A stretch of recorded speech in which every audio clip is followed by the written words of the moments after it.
Hello. Oh, hey. I'm trying to get better, but we'll practice at these videos. Isn't it interesting? Look, I can't help it. I think Tim, I think the Infinite Plane Radio, Infinite Plane Society think tank, they are, Tim and his crew there have got something figured out. I mean, look at this. Weren't people afraid of these things? They're afraid of the towers. They're afraid of the streetlights. People can be afraid of trees. People will be afraid of all kind of stuff. Be afraid of religion. More streetlights there, birds.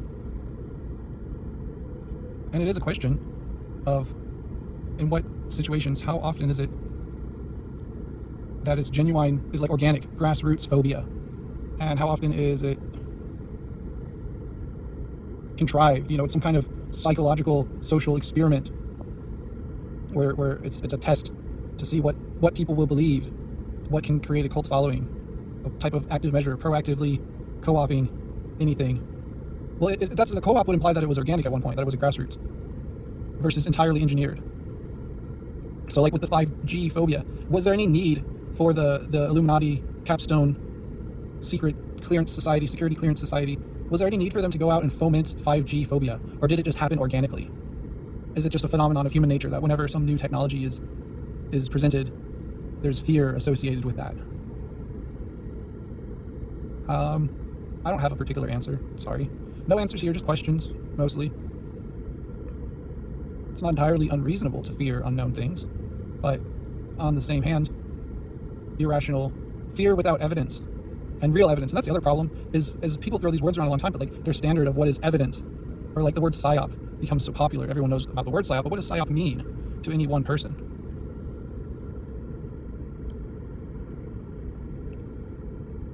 I'm appreciative.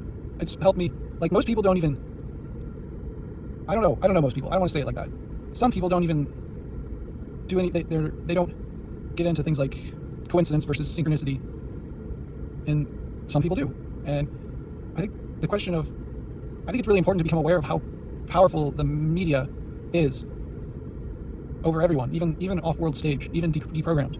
The media is still powerful. For the people who are in the world stage, or especially the MSM Plus, the media is monolithic, nightmarish even. But for the people outside, it's still, to a certain degree, inescapable. We can't control other people's beliefs. We can only control our beliefs. And our great, yeah, so Tim's right about we're not here to push this on people. We're here to collect the ones who figured it out. If there's a we at all, I mean, I think there's a we. I'm not very good at social stuff, even internet social stuff. So there's other people who are way more into the think tank and stuff. But I am aligned with it. I consider, well, yeah, 2025 K Crash, it just is off-world stage parallel media. There's, like Tim's right, to a certain degree, that there's no going back. And so, you know, the furry theory and stuff, whatever, like, deal with it. If you don't like, then go watch Tim, and he won't do, like, furry stuff. He won't do airsoft stuff, you know. But that's part of what happens when you become deprogrammed, is, like, I can be terrified of the frame. I'm not going to just adopt this frame, this grievance politic of the mass mediated worldview, where I'm a furry, therefore solidarity or whatever. You know, I'm not anti-furry. I'm not, going to try to minimize the real struggles of other people or my own struggle. I'm not going to deny my struggle. But I'm not going to adopt some grievance politic. I'm not going to have some victim complex, because I know that phobias are fomented through media, people deceiving people, clickbait, rage bait, all this stuff. It's not like furries are immune. It's not like furry is off-world stage. It might be a bit closer for some people to some type of MSM plus, but just being a furry is not off-world stage. Being off-world stage is its own level of deprogram. I wouldn't be able to be, for me personally, in my furry experience, which is probably different than others, I wouldn't be able to be like this if I didn't have the off-world stage perspective. I'd be too scared of oppression. I'm going to end up on some list that, they're going to round me up or something. I'm like, yeah, that would be, if I believed the mainstream media at face value, then yeah, I would be terrified of being a furry, but I don't just accept their claims without evidence. And that means something. And so, because there's not enough evidence for any claims, of terrorism, like yes, there is terrorism, there's psychological and there's kinetic terrorism, but that's not something that I consider enough of a detractor, because there's so much more fake terrorism. And the fake terrorism is the one that is influencing people to hide, to bunker, to isolate. And, you can't control the people, but, I'm free to be myself more, thanks to the knowledge that I've gained through listening and participating. I'm glad for all the money I've ever spent supporting the IPS. I want to spend more. I love all the merch, and I love just supporting Tim Osmond and the IPS, Infinite Plane Society. They're great.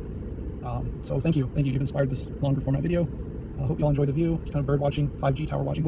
I'm waiting for the 5G zombies, because we haven't seen any yet. 5G has been around for quite some time. I'm waiting for the zombie end times. Maybe 6G.